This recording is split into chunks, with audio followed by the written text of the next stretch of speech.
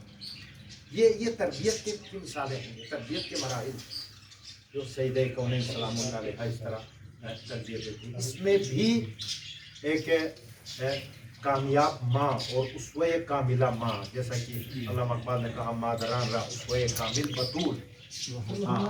ماؤں کے لیے اسوہ کاملہ ہے بطول عذرا، بطول زہرا ماؤں کے لیے کامل نمونہ، کامل نمونہ. اقبال نے واقعہ جس فضیلت کے جس نقطے پر ہاتھ رکھا ہے اور بیان کیا ہے، بہت اہمیت کا حامل. اس وادی کی طرف بہت کم ہمارے خطبہ اور علماء جو ہے وہ جاتے ہیں اسوائیت کی طرف. اسوہ کیسے مانے اس کی طرف نہیں جاتے. اقبال نے کہا مادران را اسوہ کامل بطول. بطول کے اندر بہت سی صفات ہیں، لیکن ان کی سب سے بڑی صفت یہ ہے کہ وہ اسوہ ہے، نمونہ ہے، بشریت کے لیے نمونہ. نمونے کے طور پر لے لیں تو اسی میں انسان کی زندگی کامیاب ملے گا. بس یہ سارے وہ پہلو بطور کامل سید کونین کے اندر یہ ساری فضیلتیں اور مناقب و فضائل ان کے اندر موجود ہیں. اور سب سے بڑی ذمہ داری جو آپ نے ادا کی ہے، اپنے زمانے کے جو امام ہیں، حجت پروردگار ہیں، ان کی اطاعت میں زندگی گزارنا، ان کی حمایت میں، ان سے دفاع کرتے ہوئے. ایسا دور آیا تھا مولا کائنات اور سید کونین کی زندگی کا، ایسا دور آیا تھا رسول اللہ کی وفات کے بعد. ایسا دور آیا تھا کوئی سوچ نہیں سکتا. آج 1400 سال کے بعد ہمارے ذہن میں وہ حالات آنا ہی بہت مشکل. صرف وہ واقعہ سے اندازہ ہوتا ہے کیسے حالات گزرے ان کے اوپر. ایک دن سید کونین نے فرمایا یا علی کیا مسئلہ ہے، کیا بات ہے، لوگوں کو کیا ہو گیا ہے کہ لوگ آپ کو سلام تک نہیں کرتے، سلام تک نہیں کرتے. میں نے بتایا نا وہ ماحول آخر آج ہمارے ذہنوں میں آنا بہت مشکل ہے، سوچ نہیں سکتے کیسا ماحول ہو گیا وصال رسول اللہ کے بعد. تو مولا کائنات نے کیا جواب دیا؟ اس سے بھی آگے فرمایا اے سیدہ آپ سلام کرنے کی بات کر رہے ہیں، میں سلام کرتا ہوں تو جواب دینے کے لیے تیار نہیں. وہ تنہائی کا مرحلہ آ گیا تھا، وہ تنہائی، وہ مظلومیت علی، وہ مظلومیت آ گئی تھی، وہ حالات پیدا ہو گئے. ان حالات میں اپنے امام اور حجت الہی سے دفاع کرنا، ان کی حمایت کرنا اور لوگوں کے اذہان کو تیار کرنا کوئی معمولی جہاد نہیں تھا سید کونین کی. اور لہٰذا واقع غدیر کے بعد، اعلان غدیر کے بعد جب تک زندہ تھی سید کونین مہاجرین و انصار کے گھروں پہ جا کر دروازہ کھٹکھاتے تھے، آؤ لوگوں گواہی دو، آؤ میرے بابا نے کیا اعلان فرمایا مقام غدیر میں، اس کی گواہی دو. آج انہیں کوئی گواہی دینے کے لیے تیار نہیں. آج وہ گواہی دو. رات کو جاتی تھی، دن کو جاتی تھی، دروازے کھٹکھٹاتی تھی مہاجرین و انصار کی، اے لوگوں آؤ. بہت سے لوگوں نے دروازہ ہی نہیں کھولا. کچھ نے دروازہ کھولا تو سید کونین کی یہ بات سن کر انہوں نے کہا کہ ہم بھول گئے ہیں، پتہ نہیں رسول اللہ نے کیا فرمایا. ابھی 2-3 مہینے گزر گئے، ہم بھول گئے ہیں، پتہ نہیں، ہمیں یاد نہیں ہے ابھی. وہ ایسا مرحلہ، اس مرحلے میں سید کونین نے اپنے حجت پروردگار کے، اپنے شوہر، اپنے تاجدار، اپنے وقت کے ولی خدا امام زمان کی جو ہے وہ پیروی اور ان کی حمایت میں اپنا وقت دینا کوئی معمولی مسئلہ نہیں تھا. اسی لیے کہا جاتا ہے کہ سید کونین عالم نسوانیت کی عظیم ترین وہ اسوہ حسنہ ہیں جن کو معصومین نے فرمایا نہ فقط عام انسانوں کے لیے، ہم ائمہ معصومین کے لیے بھی حجت ہے، اسوہ کاملہ ہے، نمونہ ہے، اور ہم ان کی زندگی کو دیکھ کر اپنی زندگی کو آگے بڑھائیں. اس خاتون جنت کی شہادت کے ایام، بس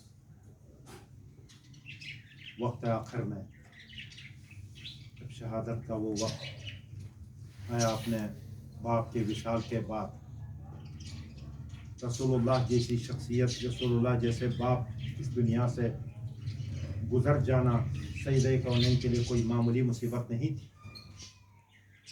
عام باپ نہیں تھا رسول اللہ، عام باپ نہیں تھا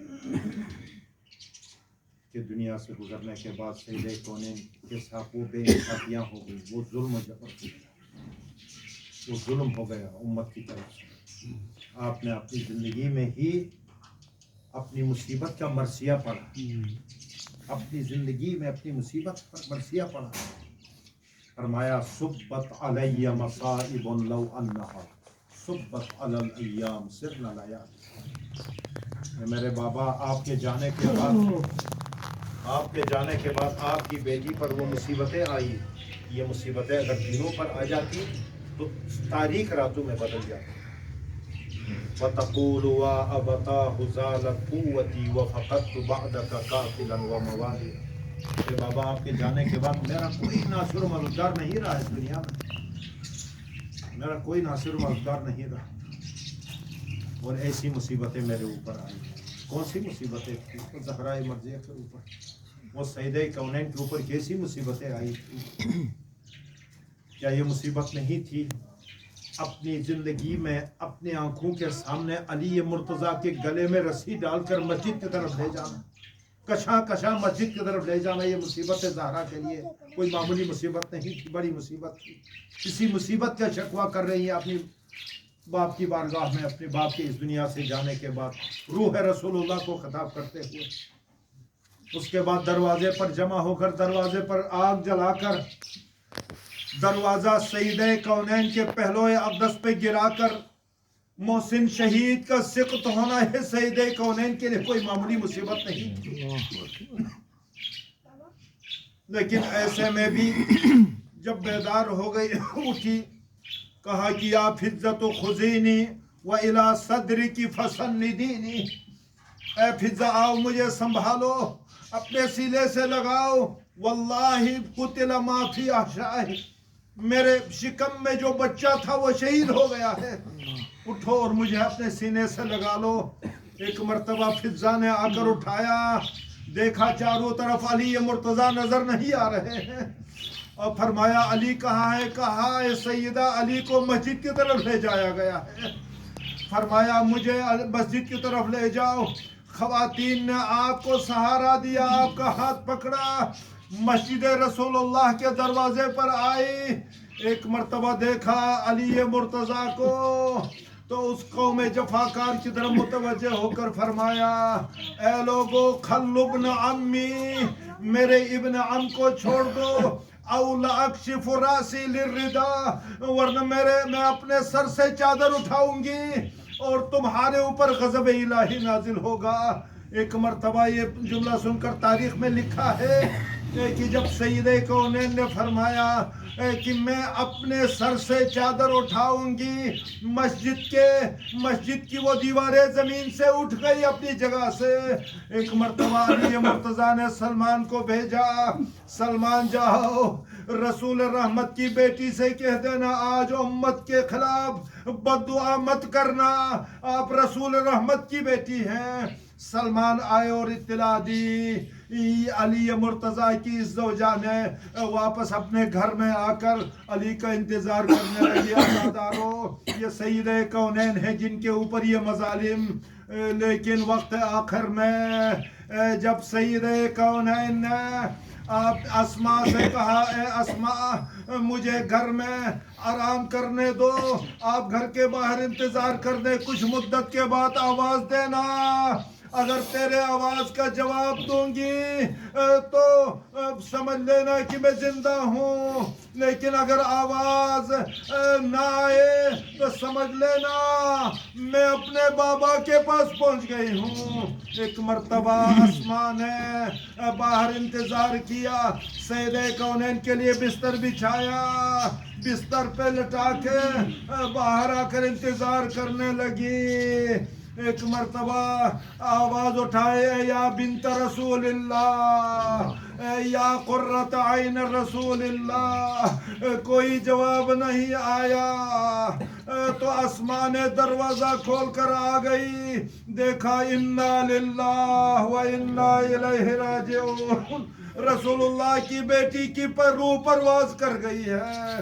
حسنین شریفین آئے، آ کر کہا اے اسماء بتاؤ ہماری اماں کہاں ہے؟ آئے دیکھا اماں کے جنازے کے اوپر گر گئے۔ حسن فرماتے تھے اماں اٹھو قبل اس کے کہ ہماری روح پرواز کر جائے۔